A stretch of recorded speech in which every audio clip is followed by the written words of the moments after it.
Italian Wine Podcast. Chin Chin with Italian wine people.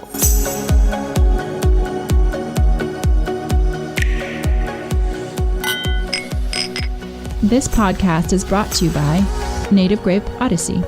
Native Grape Odyssey is an educational project financed by the European Union to promote European wine in Canada, Japan, and Russia. Enjoy. It's from Europe.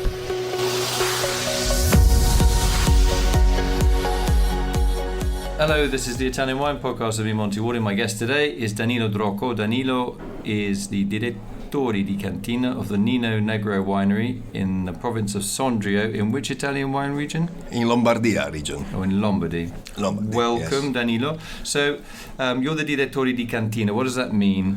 You're a bit more than that, though, aren't you? Okay. Yeah. Ciao, first of all. Direttore di Cantina is not a very beautiful word. I prefer to talk about winemaker. Yeah. So you're the winemaker. Now, what wine? I'm in charge of wine and grapes. Right, so you're the big cheese. You're in charge of all Yes. you get all the blame if it goes wrong and none of the credit if it goes right. I am the cheese. You're the cheese. All right, okay, Danilo. So what wines are you growing? How big is the estate? What wines are you growing? What are your main markets? The estate is very unique, but before of talking about the estate, I have to talk about Valtellina, because Valtellina is really, really a unique place. It's a place located, in Lombardia, but in a very north part of the Lombardia. We are located close to the border of Switzerland, and we are located in the heart of the Alps. This is the beautiful characteristic of this place where we grow Nebbiolo. So what type of altitude are we talking?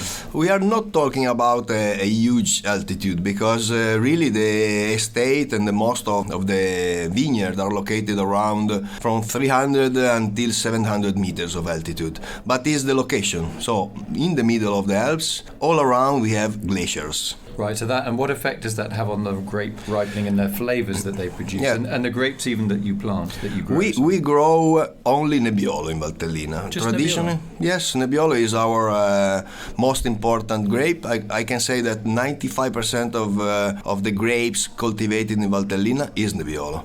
So, Is it called Nebbiolo, or does it have a local name that people call it by? you know probably more than you want to show to me, but yes, Chiavennasca is the local name. Can you say that again? Because I always get that word wrong. Chiavennasca. Chiavennasca is a word in original language, in native language, that means the grape that is the best for the production of the wine. Okay, so that's what Nebbiolo is called there. But it is Nebbiolo 100%, the same Nebbiolo that is used to make the most popular Barolo and Barbaresco. So if I drink a Nebbiolo from the Nino Negri Winery that you've been making, what is it going to taste of, or what is it going to taste like? Is it going to be soft? Is it going to be crisp? I love to say that the typicity of Nebbiolo Valtellina is the elegance. If I show to you a blind tasting with Nebbiolo and with Pinot Noir, probably you can have some trouble to understand which of the wine is Pinot Noir or Nebbiolo, because the Nebbiolo of our area is a Nebbiolo that grow directly on the mother rock. The roots of the vine go inside of the mother rock, and thanks to this very particular character, can catch a lot of minerality. So when you say the mother rock, are we talking about a very acidic soil or an alkaline soil, a friable soil, a rocky soil? Is rocky. In the area, one of the main character of the Valtellina is that the area is made of terraces. Terraces built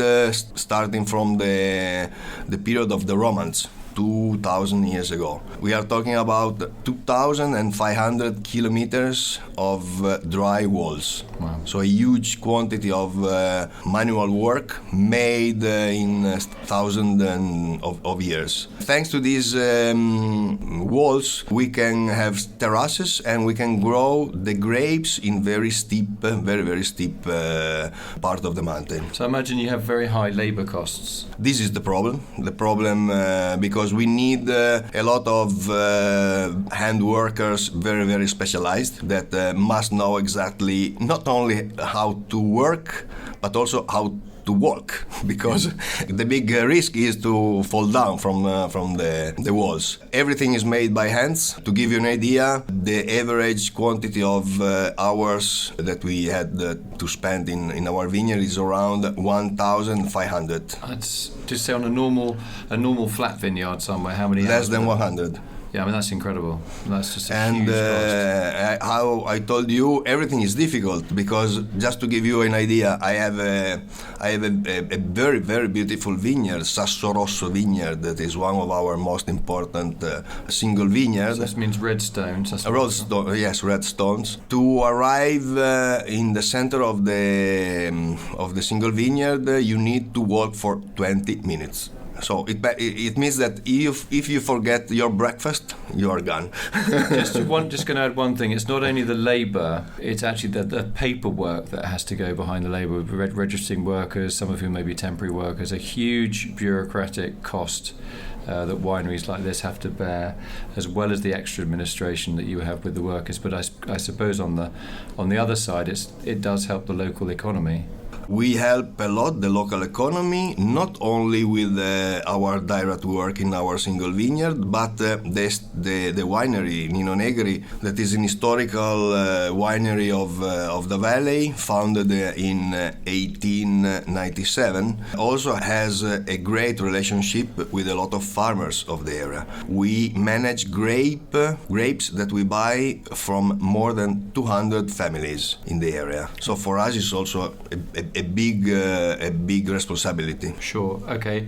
So if I'm drinking one of your Nebbiolo wines, could you just say the name again, the local term for Nebbiolo? Chiavennasca. Right. Okay. If I'm drinking one of them, what is the typical dish locally that you would drink that with? We are in the heart of the mountain, so the very typical Italian food of the Alps, typically are food very, very rich. Most of the time made with cheese, butter. The most well-known dish known in all the world, the name is pizzoccheri. Pizzoccheri that is made with a pasta, with a special pasta made with also a lot of butter, a lot of Casera cheese, that is a typical cheese of the area. Is that a cow milk or? It's cow with a little percentage of sheep. Pizzoccheri. Pizzoccheri. So that's a cheese. Pizzoccheri is the pasta with cheese. And what is the cheese called? Casera. Because we have also another very important cheese in the area that is Bitto. But Bitto is a cheese that is very rich of taste. And in the typical dish of pizzoccheri, the taste of the cheese must be well balanced. So they prefer to use the Casera instead of the Bitto that is really, really very strong. So is that like a Sunday lunch meal, or is it something that people would eat on a Monday night or on a Tuesday night or just at lunchtime? In the past was the everyday food. So calories, basically. Calories, because in the summer, we have a place what we call Inferno. Right, so it's very hot. Very hot. So, but in the winter, you have not to forget that we have all around mountains of 3,000-4,000 meters with a lot of glaciers. So during the winter, the cold is so strong. So how much of the wine from the estate is sold locally? I mean, like it really in your area, and how much is sold in the rest of Italy or exported? The local market is very important for us. Very important also because the quantity of tourists in the area is huge. It's huge not only for the wine and for the food, but also because the Valtellina is a very popular place for skiing. Bormio, Livigno are the main places, and we hope to have the next Winter Olympics. So there is really a huge quantity of people that arrive in Valtellina. And the local market for this reason is very strong for us. Italy is the same, also very important. We sell only 30% outside of Italy. Most sold in the USA, but also in the north of Europe. You mentioned the Nebbiolo and the special name that it has. What other wines do you make? No, we do only Nebbiolo. Okay, so what denominations? But we do a couple of wine with Nebbiolo. We do a wine made with a regular harvest, and another wine that is made. The name is Sfursat. Particularly, our most famous Sfursat is Sfursat 5 Stelle. The name 5 that stars. is 5 stars. That is made picking the grape,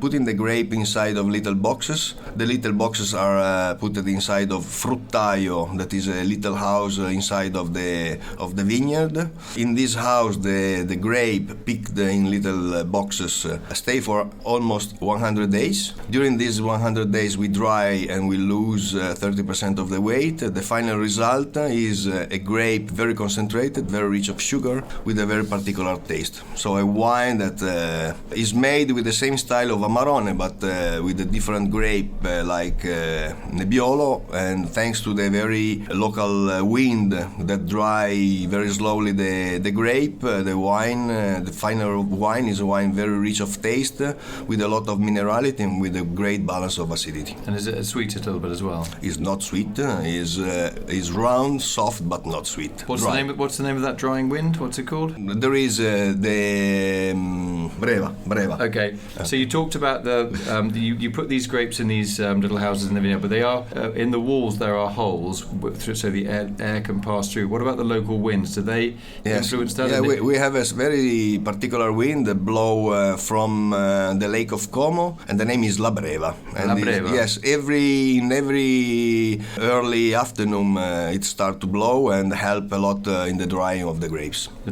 So what would you drink that dried grape wine with? Cheese? Cheese and meat. We use a lot of game because in the mountain we have a lot of wild animals. Such as? Wild boar is the most popular. Tourists sometimes, yes.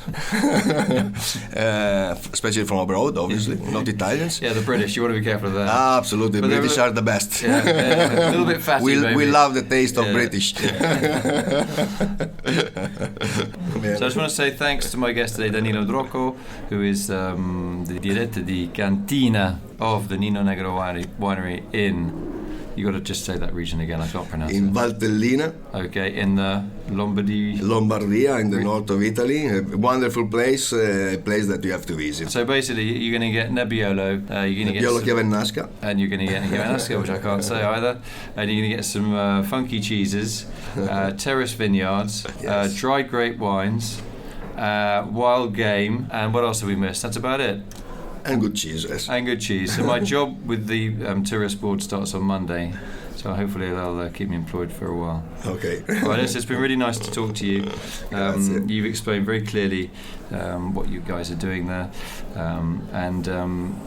You know, it is owned by a big company, Gruppo Italiano Vini, but it seems like it's kind of quite an artisanal estate. Yeah. To work in the mountains, the only possibility is to work in a very artisanal way. So you seem to be very happy in your job, though. When you talk about it, you really seem like you enjoy going to work. I know there are challenges about all the manual labour that you have, but you do seem to really love the place you're in. Am I correct? I have to say the truth. I come from Piemonte, but I felt in love with this place because it's really unique.